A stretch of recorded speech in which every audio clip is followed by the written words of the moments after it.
আপনাদের সবাইকে স্বাগত জানাচ্ছি জিভিটিএল প্রেজেন্টস দৃষ্টি 24 স্পোর্টস ইনসাইটের আরও একটি নতুন এপিসোডে। আপনাদের সাথে আছি আমি তামিম ফিরদাউস এবং সমীহ রাই। কেমন আছেন? ভালো, আপনি কেমন আছেন? ভালো তো থাকতেই হয়। গতকাল রাত্রে আমরা এমন একটা ম্যাচ দেখলাম, অ্যামেজিং একটা ম্যাচ ছিল। সেখানে পিএসজি এবং আর্সেনাল এক গোলে ড্র করলো, এরপর টাই ব্রেকারে গিয়ে অবশেষে ম্যাচটির সমাপ্তি টানলো। সেক্ষেত্রে আমি আপনাকে একটা প্রশ্ন করতে চাই, গতকালকের ম্যাচটা কি আর্সেনাল হারছে নাকি পিএসজি জিতছে?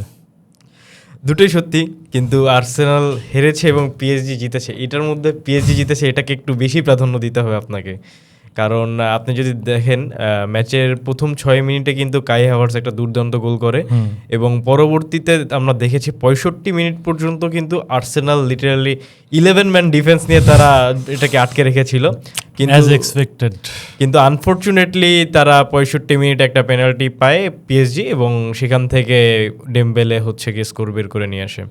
বাট আপনি যদি দেখেন ওসমান ডেম্বেলে পেনাল্টিতে গোল দিল, 120 মিনিট পর্যন্ত কিন্তু কোনো গোল দিতে পারেনি আর্সেনাল। তো সেই ক্ষেত্রে আপনার বলাই যে পিএসজি যে উইনটা আসলে নিয়ে এসেছে সেখানে অবশ্যই পিএসজির ক্রেডিটটাই বেশি। হ্যাঁ, কারণ 6 মিনিটে একটা যেই গোলটা খেয়েছিল তারা, সেটাও আসলে একটু মার্কিউনেসের একটু ডিফেন্সিভ এরর আমরা ধরে নিতে পারি। যদি বলটা ঠিকমতো ক্লিয়ার করতে পারতো তাহলে হয়তো বা ওইখান থেকে হাভার্টস বলটা পেতও না, আবার গোলটাও হতে পারতো না। সেক্ষেত্রে তারা হয়তো বা একটা ক্লিন শিট নিয়েই বেরোয় আসতে পারতো ম্যাচটা জিতে। খেলাটাও 120 মিনিট পর্যন্ত যেত না, টাইব্রেকার তো আর একটু দূরের কথা। আর সেক্ষেত্রে আমরা দেখতে পাচ্ছি কাই হাভার্টসের বিষয়ে যদি আমরা আসি, হাভার্টস চেলসির হয়েও ফাইনালে গোল করেছিল, আবার আর্সেনালের হয়েও ফাইনালে গোল করলো। হাভার্টস কেন ফাইনালে এত গোল করেন? আপনি দেখেন একটা প্লেয়ার যখন ফাইনালে খেলবে, ইউসিএল ফাইনাল, এবং তারা আবার লিগটাও জিতে এসেছে, তো সেই ক্ষেত্রে কিন্তু আপনার কনফিডেন্সটা অনেক বেশি থাকবে। অ্যান্ড আপনি যে ভুল না করলে সে হচ্ছে কি তার ক্যারিয়ারে হচ্ছে কি আর্সেনাল হয়ে 43টার মতো গোল করেছে। তো সেই ক্ষেত্রে আপনি যদি দেখেন তার কনফিডেন্সটা অবশ্যই বেশি ছিল, এবং যেহেতু ইউসিএল ফাইনাল অ্যান্ড আপনি যখন অবভিয়াসলি ডিফেন্ডিং চ্যাম্পিয়নের সাথে খেলবেন তখন আপনাকে এরকম একটা পারফরমেন্স দিতেই তো হবে। ডিফেন্ডিং চ্যাম্পিয়ন আবার জিতলো, সেক্ষেত্রে আমরা বলতে পারি যে টানা 2বার চ্যাম্পিয়ন্স লিগ জিতলো পিএসজি। সেক্ষেত্রে সবচেয়ে বড় ক্রেডিটটা হয়তো বা আমরা লুইস এনরিকেকেই দিতে পারি। লুইস এনরিকে টানা 2বার পিএসজির হয়ে, যে পিএসজি খুব একটা ভালো টিম আসলে ইউরোপীয় মঞ্চে ছিল বলে আমরা বলবো না, তাকে আমরা কৃষক দল বলে অলওয়েজ বলে আসতাম। এখন টানা 2বার সেখান থেকে তারা ইউসিএল জিতে ফেললো। এই বিষয়টাকে আপনি কিভাবে দেখছেন? বা লুই এনরিকে কি তাহলে ইউরোপের one of the greatest coach আমরা বলতে পারি? আপনি যদি দেখেন পিএসজি টিমের উত্থানটা কিন্তু আমাদের চোখের সামনে দিয়ে হয়ে যাচ্ছে। আমরা প্রথম দিকে যখন দেখেছি পিএসজিতে যখন স্টার প্লেয়ার ছিল নেইমার, মেসি, এমবাপ্পের মতো প্লেয়াররা যারা ছিল, তখন পিএসজি কিন্তু খুব একটা অ্যাচিভমেন্ট করতে পারেনি। কিন্তু আমরা পরবর্তীতে দেখেছি লুইস এনরিকে আসার পর যে টিমে একটা ব্যালেন্স যখন নিয়ে আসে তখন কিন্তু তারা আস্তে আস্তে পারফর্ম করা শুরু করে। ইভেন আপনি লুইস এনরিকে বাদে আপনি আরেকটা প্লেয়ারের নাম বলতে হবে আপনাকে, ওসমান ডেম্বেলে, যিনি কিনা লাস্টবারে ব্যালন ডি'র প্লেয়ার ছিল। বার্সেলোনা থাকা অবস্থায় তার ক্যারিয়ারটা কিন্তু খুব একটা সুবিধা যাচ্ছিল না, কিন্তু পিএসজিতে আসার পর আপনি দেখেন এবারও সে কিন্তু ব্যালন ডি'র জন্য একজন ভালো ক্যান্ডিডেট। যদিও এবারে ওয়ার্ল্ড কাপের সিজন, এবার খুব একটা ভালো পারফরমেন্স সে দিতে পেরেছে গতবারের তুলনায়, সেটাও আমি বলবো না। এক্ষেত্রে আমি আপনাকে আর একটা প্রশ্ন একটু জিজ্ঞাসা করতে যাচ্ছি যে চ্যাম্পিয়ন্স লিগ তো তারা জিতলো, ওসমান ডেম্বেলে জিতলো, সামনে ওয়ার্ল্ড কাপ। ডেম্বেলে কি তাহলে আমরা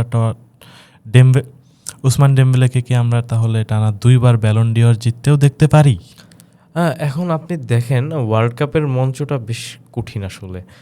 ওসমান ডেম্বেলের সাথে কিন্তু ফ্রান্স টিমে আরও অনেক স্টার প্লেয়ার রয়েছে। আপনি যদি এমবাপ্পের দিকে বলেন, এদিকে ডেজেরে ডুয়ে, তো আপনি দেখতে পারেন যে মানে ওয়ার্ল্ড কাপের সাথে কিন্তু এছাড়া আমরা প্রিভিয়াসলি দেখেছি ক্রোয়েশিয়া কিন্তু রানার্স আপ হয়ে সেই সিজনে কিন্তু লুকা মদ্রিচ ব্যালন ডি'র নিয়ে এসেছে। আচ্ছা, সেক্ষেত্রে কোচের বিষয় নিয়ে আমি আপনাকে একটু আগে প্রশ্ন করেছিলাম, আমরা একটু আর একটা কোচের ব্যাপারে চলে যাই।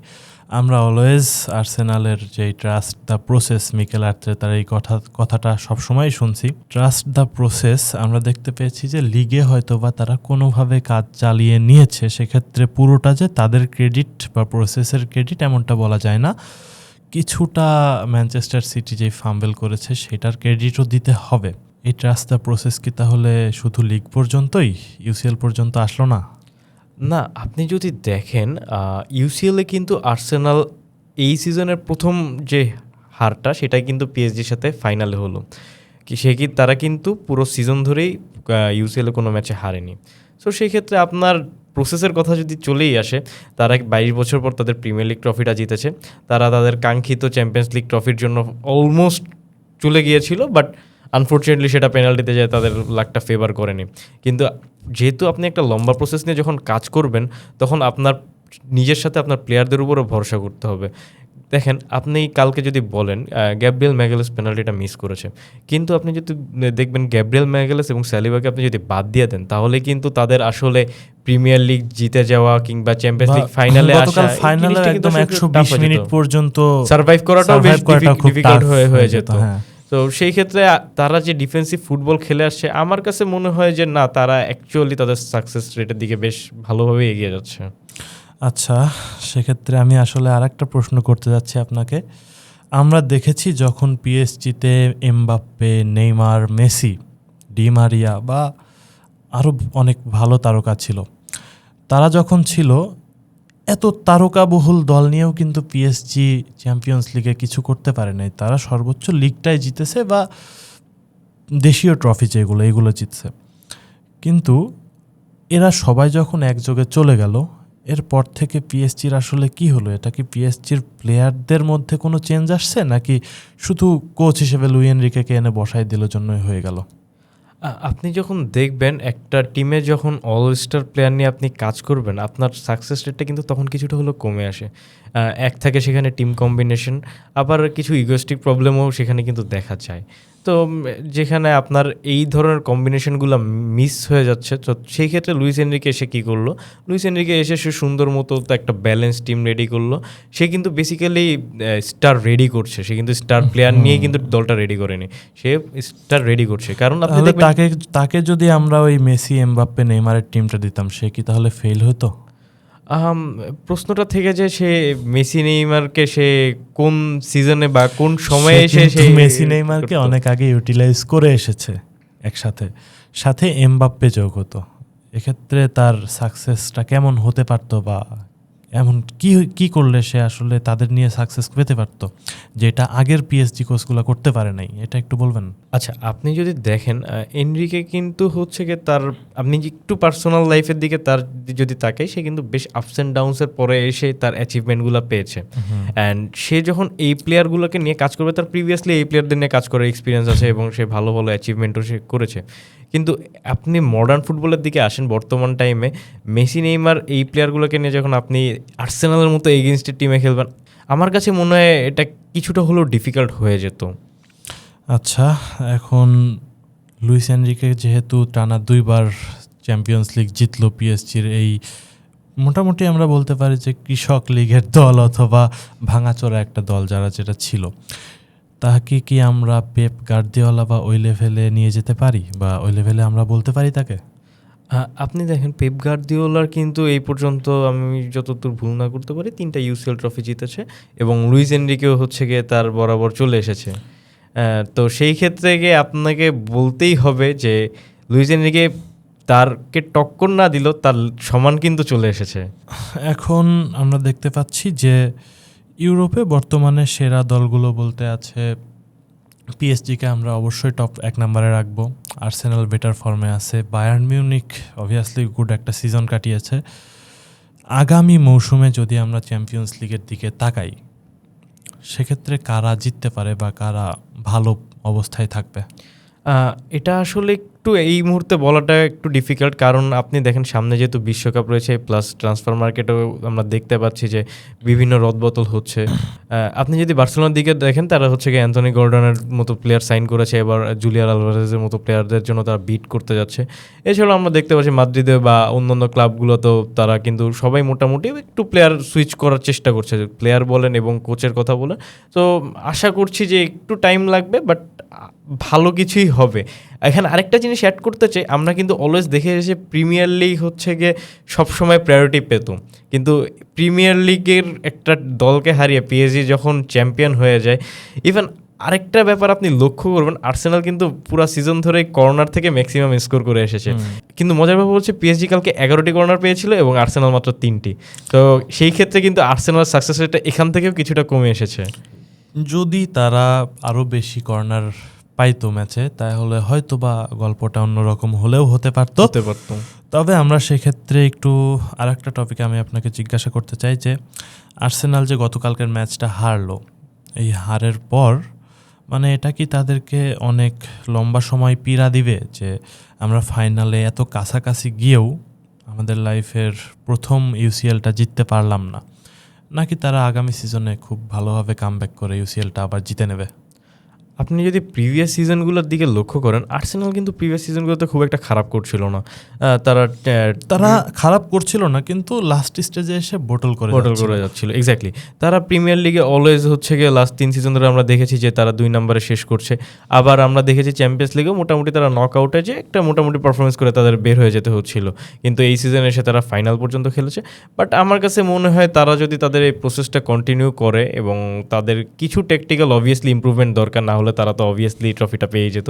তো আই গেস সেই ইমপ্রুভমেন্টটা হয়ে গেলে আর্সেনাল একজন ভালো কম্পিটিটর হিসেবে সামনে আসবে।